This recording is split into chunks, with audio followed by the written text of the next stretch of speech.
नमस्कार, आप देख रहे हैं एक देश एक आवाज़ न्यूज़ 24 पर अपने देश की खबर। आइए नजर डालते हैं आज की खास खबर पर। थाना चौबेपुर रहा फिर सुर्खियों में। बिकरू कांड से चौबेपुर रहा सुर्खियों में। विकास दुबे तो नहीं रहा, लेकिन उसकी दहशत अभी कायम है, क्योंकि ऐसे लोगों का तांडव अभी जारी है। पनऊ पुरवा गांव में देर रात ऐसा ही मामला सामने आ रहा है, जहां पड़ोसियों में हुआ जमकर खूनी संघर्ष। पड़ोसी युवक ने धारदार हथियार से परिवार पर बोला हमला। मारपीट के दौरान एक की मौत। इस बीच हल्का इंचार्ज की लापरवाही सामने आ रही है। थाना चौबेपुर इंस्पेक्टर सहित आउटर एसपी अष्टभुजा प्रसाद सिंह कुछ दिन पहले चौबेपुर पुलिस की पीठ थपथपाते नजर आ रहे थे, लेकिन चौबेपुर पुलिस की संवेदनहीनता हल्का नंबर 3 के इंचार्ज गोपी किशन एसआई द्वारा अपराधियों को दिया गया संरक्षण तथा शेर बहादुर सिंह एसआई खाना पूर्ति करने में संलिप्त हैं। धारदार हथियार से हमला करने पर हॉस्पिटल ले जाते समय सेठ कुरील उम्र 50 वर्ष की मृत्यु हो गई तथा सेठानी भी गंभीर रूप से घायल हो गई। परिवार के अन्य सदस्य बहू के सर पर गंभीर चोटें आई हैं। सूचना मिलने पर हल्का इंचार्ज गोपी किशन रौब झाड़ने घटना स्थल पर जाते हैं, लेकिन अपराधी श्री कृष्ण त्रिवेदी, राजन त्रिवेदी, गोविंद त्रिवेदी एवं अन्य व्यक्ति पुलिस के सामने अटखेलियां मनाते दिखते हैं। पुलिस इनको गिरफ्तार नहीं करती, खाना पूर्ति करके लौट आती है। मौके पर पहुंचे भगवती सागर समेत अन्य नेतागण ने लगाई आउटर एसपी अष्टभुजा सिंह व अन्य को फटकार। हालांकि डेड बॉडी पोस्टमार्टम हाउस में गई है और कई धाराओं में मुकदमा पंजीकृत करने की पड़ताल कर रही है पुलिस। मौके पर outer SP Ashtabhuja Singh, CO Rajesh Singh व अन्य पुलिस विभाग के आला अफसर मौजूद रहे।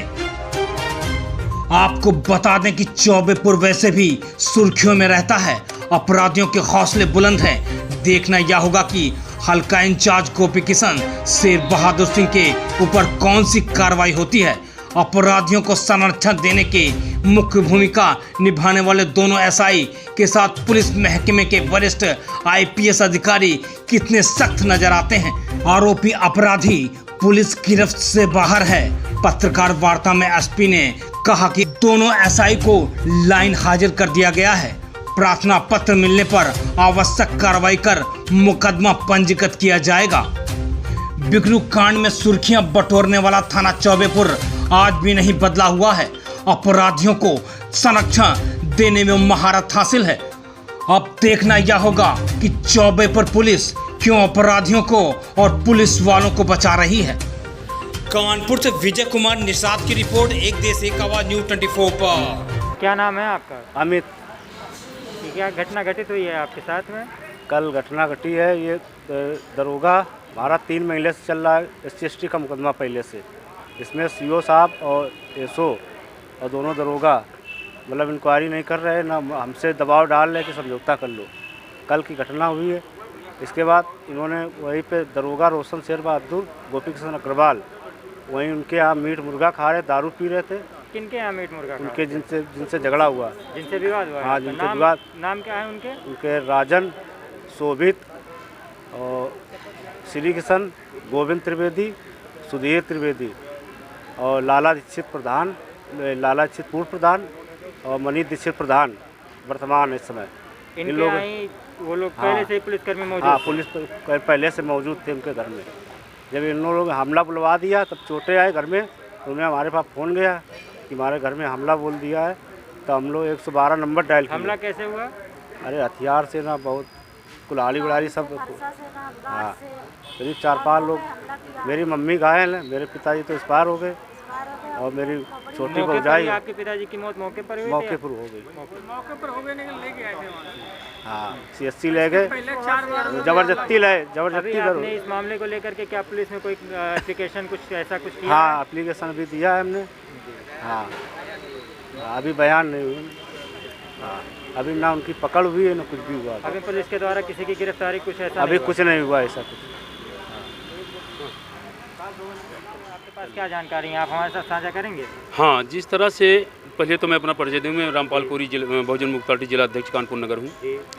और जिस तरह से इस समय इस देश में पूरे गरीब लाचार और एसियों के ऊपर जो पूरे देश में ये बवाल मच रहा है, इस पर पुलिस की कार्रवाई को देखते हुए बड़ा क्रोध भी आता है, बड़ा तरस भी आता है कि इस देश में क्या हो रहा है।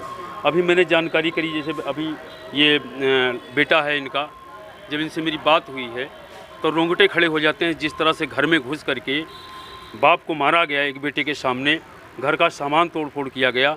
अभी मेरी एसएचओ से बात हुई, एसएचओ से बात होने के बाद में एसएचओ झूठ बोलता है, सरेआम झूठ बोलता है कि जितने अपराधी हैं उसकी रिकॉर्डिंग है मेरे पास, एसएचओ की रिकॉर्डिंग मेरे पास है। एसएचओ सरेआम झूठ बोल रहा है कि अपराधी हैलट में इलाज करा रहे हैं, जब यहाँ पे हमने हैलट में पता किया तो पता लगा कोई अपराधी यहाँ पे हैलट में नहीं है। इस तरह से ये जितना भी कांड हुआ है ये सिर्फ पुलिस के सही पर हुआ है, जबकि 3 महीना पहले से एफआईआर पीड़ित पक्ष की तरफ से कराया गया था, लेकिन उसमें पुलिस की हीला हवाली की वजह से ये दोबारा घटना जो है हुई है।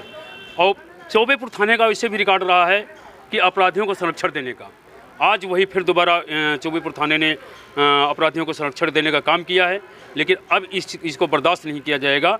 सीधे तौर पर खुली चेतावनी शासन प्रशासन को देता हूं कि यदि अपराधी को तत्काल जेल डाल के उचित कार्रवाई नहीं की गई, यदि पीड़ित पक्ष को कम से कम परिवार में एक सरकारी नौकरी और 1 करोड़ का मुआवजा जल्द से जल्द अगर ये प्रशासन मुहैया नहीं कराता है तो हम और अपनी पार्टी की तरफ से रोड पर उतर के बड़ा आंदोलन करेंगे। इसके लिए आंदोलन करने के लिए बाध्य होंगे, जिम्मेदार इसके लिए शासन प्रशासन होगा।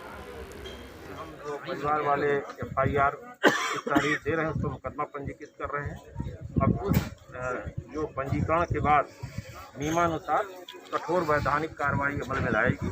सभी लोगों को हम जो इसमें वांछित हैं गिरफ्तार करेंगे और जेल भी देंगे। सर, परिजनों का आरोप है, पुलिस पर भी गंभीर आरोप लगा है। हाँ, उनके द्वारा बताया गया कि पुलिस द्वारा अपने कर्तव्यों का सख्त पालन नहीं किया गया। उसके लिए मैंने जांच दे दिया है और जिनके ऊपर आरोप लगाया है उनको यहाँ से लाइन हाजिर कर दिया गया है। क्या कोई कार्रवाई के आदेश या कार्रवाई करेगी? वो मैंने 2 कार्रवाई, एक तो मुकदमा पंजीकृत करके जो क्रिमिनल प्रोसीडिंग्स हैं उसको कर रहा हूँ, दूसरा डिपार्टमेंटल प्रोसीडिंग्स है, they all have been transfer to reserve police line हाजिर, और उनके विरुद्ध विभागीय जांच के आदेश मेरे द्वारा दे दिए गए। देश और दुनिया की खबरों को देखने के लिए देखते रहे एक देश एक आवाज़ न्यूज़ 24 पर। अपने देश की खबर